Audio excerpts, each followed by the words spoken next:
రంభ పేరు తగ్గట్టే అప్సరలకు ఏ మాత్రం తీసిపోని అందం. తెలుగు సినిమాలో ఆమెదొక అందమైన ప్రయాణం. ఆమె అందాన్ని ఇష్టపడని సినీ అభిమాని కూడా ఉండడేమో. వరుస సినిమాలతో బిజీ లైఫ్ లీడ్ చేసిన రంభ ఆత్మహత్య ప్రయత్నం చేసిందా? కన్న తల్లి తోడబుట్టిన అన్న ఆమెనొక ఏటీఎం మిషన్లా చూసారా? చేసిన అప్పులు తీర్చలేక సి గ్రేడ్ సినిమాలో నటించిందా?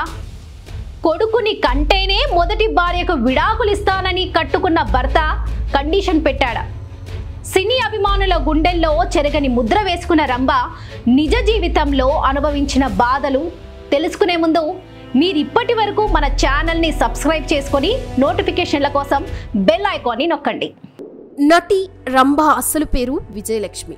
సినిమాల్లోకి వచ్చాక ఆమె పేరుని రంభగా మార్చుకున్నారు. నటి రంభ గారు జూన్ 5, 1976 విజయవాడ, ఆంధ్రప్రదేశ్లో జన్మించారు. రంభ విజయవాడలో ఆట్కిన్సన్ సీనియర్ సెకండరీ స్కూల్లో చదువుకునేవారు. అయితే చిన్నప్పటి నుండి రంభ చదువులో అంతంత మాత్రమే ఉండేవారు. కానీ యాక్టింగ్ అంటే బాగా ఇష్టం ఉండడంతో ఆమె 7వ తరగతి చదువుతున్నప్పుడు పాఠశాలలో ఒక కాంపిటీషన్లో అమ్మవారి పాత్రలో నటించారు. ఈ కార్యక్రమానికి దర్శకుడు హరిహరన్ గారు హాజరయ్యారు. అతను రంభ కుటుంబంతో పరిచయాన్ని కొనసాగించారు. అయితే 1992లో హరిహరన్ తీయాలి అనుకున్న స్వర్గం అనే సినిమాకి హీరోయిన్గా రంభకి ఆఫర్ ఇచ్చారు. అప్పటికి రంభ వయసు 15 ఏళ్లు. స్వర్గం అనే మలయాళం సినిమాలో హీరో వినోద్ సరసన్ నటించి మొదట మలయాళం ఇండస్ట్రీతో సినీ కెరియర్ని స్టార్ట్ చేశారు రంభ గారు. ఆ సినిమా రిలీజ్ అయ్యి సూపర్ డూపర్ హిట్ అవ్వడంతో సినిమాల్లో ఛాన్సులు వచ్చాయి రంభకి. చదువుపైన ఇంట్రెస్ట్ లేక హరిహరన్ గారు ఆయన సినిమాల్లో అవకాశం ఇచ్చేసరికి 9వ తరగతితోనే చదువుకి గుడ్ బై చెప్పేశారు. సినీ ఇండస్ట్రీకి వెళ్లడం తల్లిదండ్రులకు ఇష్టం ఉండడంతో వాళ్ళు రంభ గారిని బాగా ఎంకరేజ్ చేశారు. స్వర్గం సినిమా తర్వాత మలయాళంలోనే చంపకులం తచ్చన్ అనే సినిమాలో నటించారు. ఇక మన తెలుగులో రాజేంద్ర ప్రసాద్ గారు సరసన నటించేందుకు అవకాశం ఇచ్చారు. మొదటి ఈవీవి సత్యనారాయణ గారు. అలా ఆ ఒక్కటి అడక్కు అనే సినిమాతో టాలీవుడ్కి పరిచయమై ఆ సినిమా బ్లాక్ బస్టర్ హిట్ అవ్వడంతో తెలుగులో కూడా వరుస ఆఫర్స్ వచ్చాయి. ముద్దుగా బొద్దుగా ఉండడంతో చాలా రకాల ఆఫర్స్ వచ్చేవి రంభకి. అయితే డబ్బు కోసం వచ్చిన చిన్న చితక పాత్రలో ఐటమ్ సాంగ్స్లో అయినా నటించమని ప్రెజర్ చేసేవారు అన్న, అమ్మ. అలా ఐటమ్ సాంగ్స్లో నటించటం, అవి హిట్ అవ్వడంతో నెక్స్ట్ అలాంటి ఆఫర్సే రావడం జరిగేది. అయితే 1994లో మొత్తం 10 సినిమాల్లో నటించి బిజీయెస్ట్ నటిగా మారిన సెకండ్ హీరోయిన్ పాత్రలో ఐటమ్ సాంగ్స్లో ఎక్కువగా కనిపించారు. ఆ ఏడాదిలో జగపతి బాబుతో కలిసి నటించిన అల్లరి ప్రేమికుడు సినిమా మెయిన్ లీడ్గా మంచి సక్సెస్ రావడంతో అగ్ర హీరోలతో ఆఫర్స్ని అందుకున్నారు. ప్రతి ఏడాది రంభ గారి ఖాతాలో ఒక బిగ్గెస్ట్ హిట్ సినిమా ఖచ్చితంగా ఉండేది. 1995లో అల్లుడా మజాకా, మాతో పెట్టుకోకు, 1996లో బొంబాయి ప్రియుడు, 1997లో హిట్లర్, 1998లో బావగారు బాగున్నారా, 1999లో ఇద్దరు మిత్రులు, ఇలా చాలా హిట్ సినిమాల్లో నటించారు. అయితే అప్పట్లో చిరంజీవి గారితో రంభకి మంచి సాన్నిహిత్యం ఉండేది. అయితే ఆ సాన్నిహిత్యంతో చిరు గారితో కలిసి ఎక్కువ సినిమాల్లో నటించారు. ఆయనతో కలిసి నటించిన సినిమాలన్నీ సూపర్ డూపర్ హిట్ అయ్యాయి. తెలుగులో హిట్ వచ్చాక రంభ గారు ఆమె ప్రయత్నాన్ని బాలీవుడ్లో మొదలుపెట్టారు. అయితే ఒక ఈవెంట్లో బాలీవుడ్ స్టార్ హీరో మిథున్ చక్రవర్తితో కలిసిన రంభ గారికి మంచి స్నేహం ఏర్పడడంతో ఇక ఆ క్లోజ్నెస్తో బాలీవుడ్లో కూడా చాలా సినిమాల్లో నటించారు.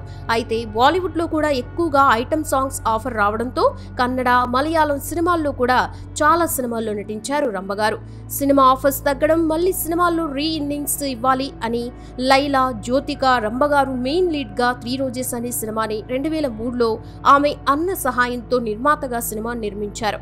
అయితే ఆ సినిమా సగంలోనే డబ్బులు లేక ఆగిపోవడంతో ఆమెకి ఉన్న బంగ్లా బంగారం తాకట్టు పెట్టి సినిమాని పూర్తి చేశారు.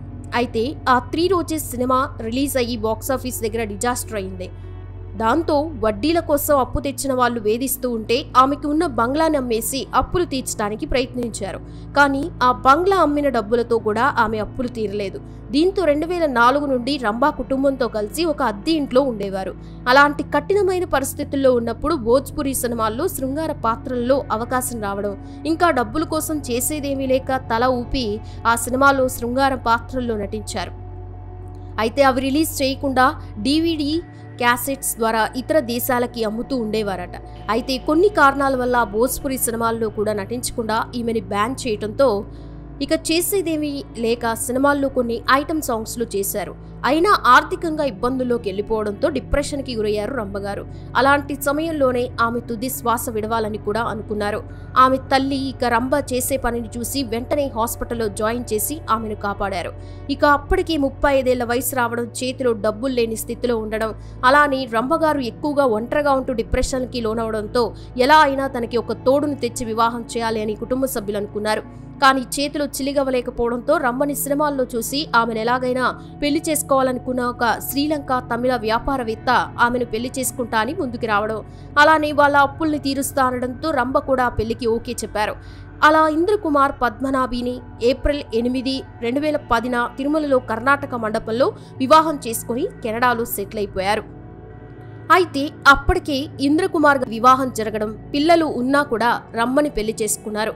అయితే పెళ్లి తర్వాత మొదటి భార్యకు విడాకులివ్వమని రంభ చెప్పినా ఇక రంభకి 2 ఆడపిల్లలు మొదట పుట్టడంతో ఆ ఆడపిల్లల వంకపైన మగపిల్లాడు పుడితే కానీ మొదటి భార్యకి విడాకులు ఇవ్వను అంటూ కండిషన్ పెట్టారు. అలాంటి కండిషన్ విన్న రంభగారు అయితే విడాకులు నాకివ్వు అంటూ చెప్పడం జరిగింది. అలాంటి సమయంలోనే రంభగారు విడాకులు తీసుకున్నారంటూ సోషల్ మీడియాలో వార్తలు కూడా బాగా వైరల్ అయ్యాయి.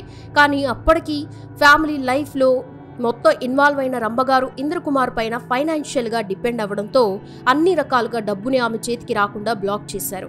ఈ టార్చర్ భరించలేక మొదటి భార్యకి విడాకులు ఇచ్చేస్తే తిరిగి నీ దగ్గరికి వస్తా అనే మాటతో 2 ఏళ్ల పాటు కెనడా నుండి ఇండియాకి తన 2 పిల్లల్ని తీసుకుని వచ్చేశారు రంభగారు. ఆ తర్వాత సినీ ఇండస్ట్రీలో ఆఫర్స్ కోసం వెతగ్గా డబ్బుల కోసం కొన్ని షోస్లో జడ్జిగా కూడా చేశారు. అలానే కొన్ని యాడ్స్లో కూడా పనిచేశారు. కానీ ఆమెకి టీవీ షోస్లో కూడా పెద్దగా అవకాశాలు రాలేదు. దీంతో చేసేదేం లేక మళ్ళీ భర్త దగ్గరికి వెళ్లి తన కొత్త ప్రయాణాన్ని మొదలుపెట్టింది.